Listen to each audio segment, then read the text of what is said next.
8वीं पास करता है, 8वीं के बाद 9वीं में, 10वीं में, 11वीं में, 12वीं में, 12वीं नहीं तो 12वीं के बाद उसकी सरकारी शिक्षा, औपचारिक शिक्षा से उसकी 13वीं हो जाती है। जो अति गरीब है, अति दलित है, अति पिछड़ा है, वो हजारों इंदर मेघवाल आज भी सरकारी स्कूल के प्रांगण में आए दिन मारे जाते हैं, हटाए जाते हैं रास्ते। सरकारी स्कूल के प्रांगण में इंदर मेघवाल की तरह या तो मर जाने के लिए मजबूर है, या फिर सरकारी स्कूल में उससे आज भी बाथरूम साफ कराया जाता है, गटर साफ कराया जाता है, लेकिन उसको क्लासरूम में जगह नहीं मिल रही।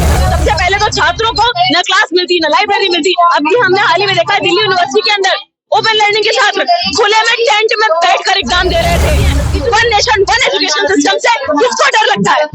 दम है तो आप अपने बच्चे को शिक्षा मंत्री, वाइस चांसलर, मंत्री अदानी अंबानी अपने बच्चों को सरकारी स्कूल भेज कर दिखाएं।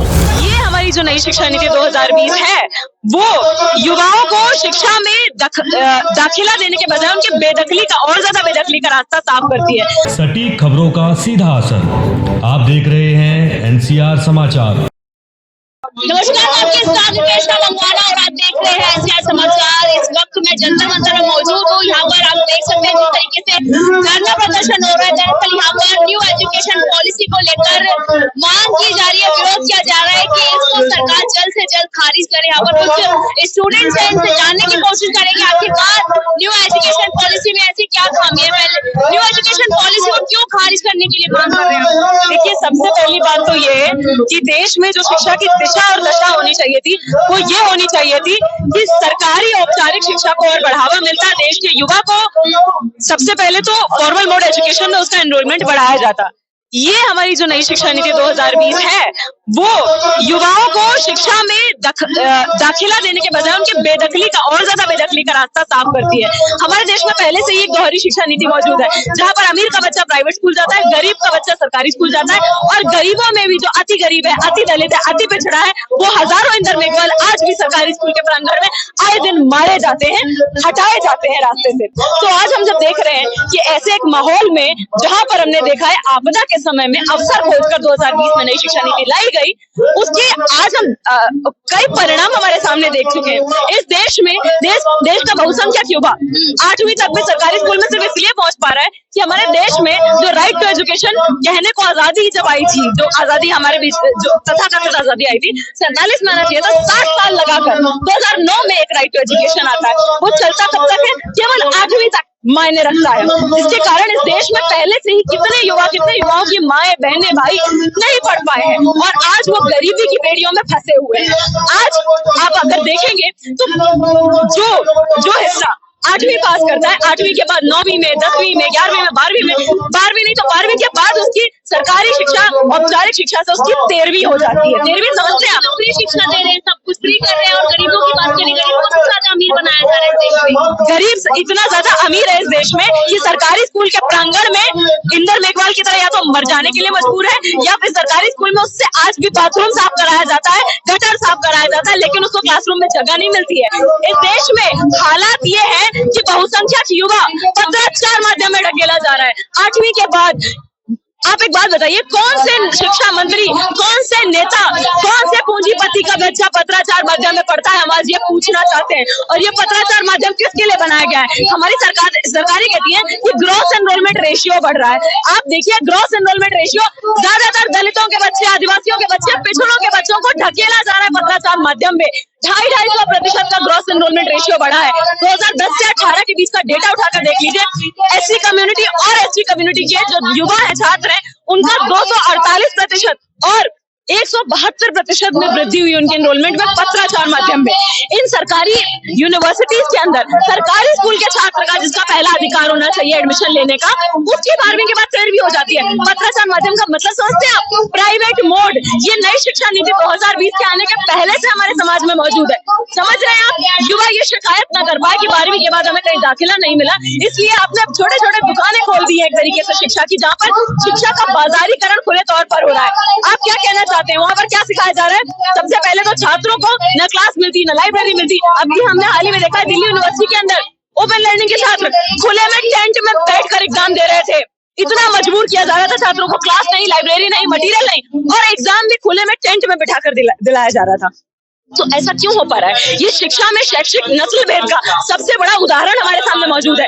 अमीर का बच्चा प्राइवेट स्कूल जाएगा और उसके बाद सरकारी विश्वविद्यालय के रेगुलर मोड पर वो कब्जा कर लेगा।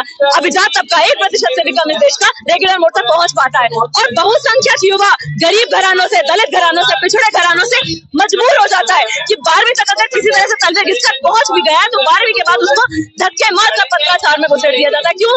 सत्ता मजदूर बनाने के लिए। ये आप नई शिक्षा नीति की विरोध कर रहे हैं, पर पूरा युवा, हिंदुस्तान का युवा राम राज्य से खुश हो रहा है। आप एक बात बताइए, यहाँ पर जो आया हुआ है वो भी युवा है और यहाँ पर जो युवा आया है वो देश के कोने कोने से आया है।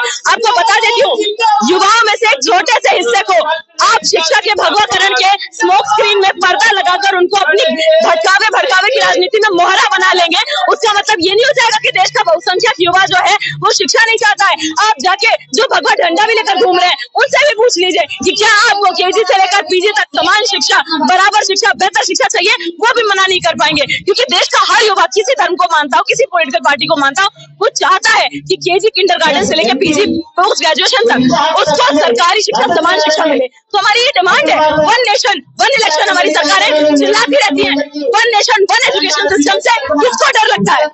दम है तो आप अपने बच्चे को शिक्षा मंत्री, वाइस चांसलर, मंत्री अडानी अंबानी अपने बच्चों को सरकारी स्कूल भेज कर दिखाएं, तब हम मानेंगे कि हम असली बराबरी वाले भारत में कदम रख रहे हैं। और हमारी डिमांड है, सरकारी स्कूल से जो छात्र निकल रहे हैं 12वीं के बाद 20% डेप्रिवेशन पॉइंट दीजिए, उन्हें रियायती अंक दीजिए दाखिले के दौरान। क्योंकि सरकारी स्कूल से निकलने वाले छात्र का सरकारी औपचारिक शिक्षण संस्थानों पर, विश्वविद्यालयों पर पहला अधिकार होना चाहिए। नए कॉलेज खोलिए, जब तक नहीं खोलते हैं सभी कॉलेज में इवनिंग मोड में क्लासेस शुरू कीजिए और उसमें सरकारी स्कूल के छात्रों को रियायती अंक 20% डेप्रिवेशन पॉइंट देकर आप दाखिला दीजिए। और उसके अलावा सुनिश्चित करिए, राष्ट्रपति हो, चपरासी का बच्चा हो, मजदूर हो, मालिक का बच्चा हो, वाल्मीकि समुदाय का बच्चा हो, या फिर जिसके माता पिता मेला ढोते हैं उसका बच्चा हो या वाइस चांसलर का बच्चा हो, सबको एक समान शिक्षा व्यवस्था वाले स्कूल, कॉलेज, यूनिवर्सिटी में पढ़ने का मौका दीजिए। देखिए, विकास हो रहा है सत्ता पक्ष का और उनके जो बेस्ट फ्रेंड्स हैं अडानी अंबानी, इस देश का 1% से भी कम हिस्सा जो 80% से ज्यादा समाज की संपदा पर अपना कब्जा जमाए हुए हैं। अच्छे दिन वो उनके अच्छे दिन लाते हैं, वो उनके अच्छे दिन लाते हैं। आपस में बेस्ट फ्रेंडशिप चल रही है और देश की जो बहुसंख्यक मेहनत का जनता है, किसके पैसे से यूनिवर्सिटी खुलती है, किसके पैसे से सरकारी स्कूल खुलता है? देश की मेहनत का जनता अपनी जेब से पैसा जो 14 घंटे काम करती है, जो खुद उन यूनिवर्सिटी की नींव रखती है, उस मेहनत का जनता के दम पर ये यूनिवर्सिटियां, ये कॉलेज खुलते हैं और उन्हीं को आप वहां से भगा देते हैं या फिर उन्हीं से वहां पर सफाई कराने के लिए आपको मंजूर है, लेकिन उन्हें दाखिला देना आपके लिए मंजूर नहीं है। तो आप नए कॉलेज खोलिए, सरकारी स्कूल के छात्रों को 12वीं के बाद आप रियायती अंक दीजिए, सबको फ्री एजुकेशन दीजिए। क्यों 8वीं तक ही आपका राइट टू एजुकेशन है?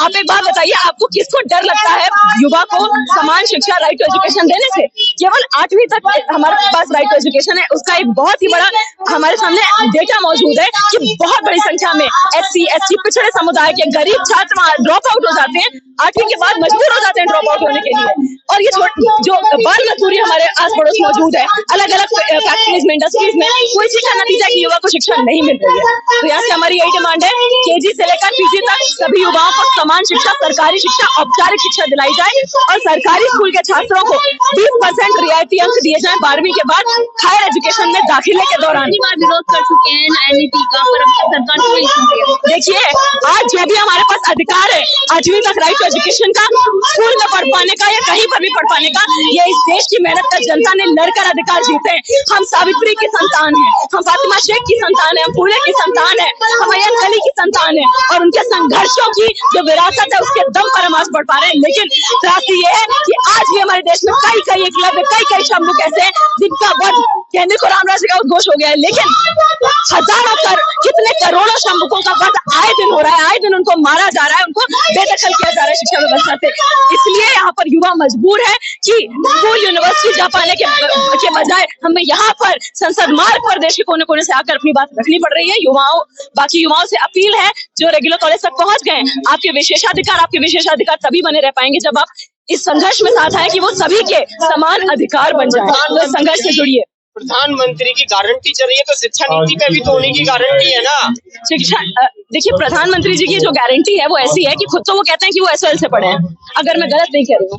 उन्होंने उनका खुद की कथनी है कि अगर हम मान लें कि उन्होंने एसओएल से पढ़ा है, पत्राचार से पढ़ा है, तो पूछिए उनसे पत्राचार के माध्यम के स्टूडेंट्स के लिए किया क्या है उन्होंने आज तक। विश्वविद्यालय गए थे पिछले साल, बहुत सारी सिक्योरिटी के साथ मेट्रो में खाली कराकर, उन पत्राचार माध्यम के छात्रों के लिए किया क्या है बताइए।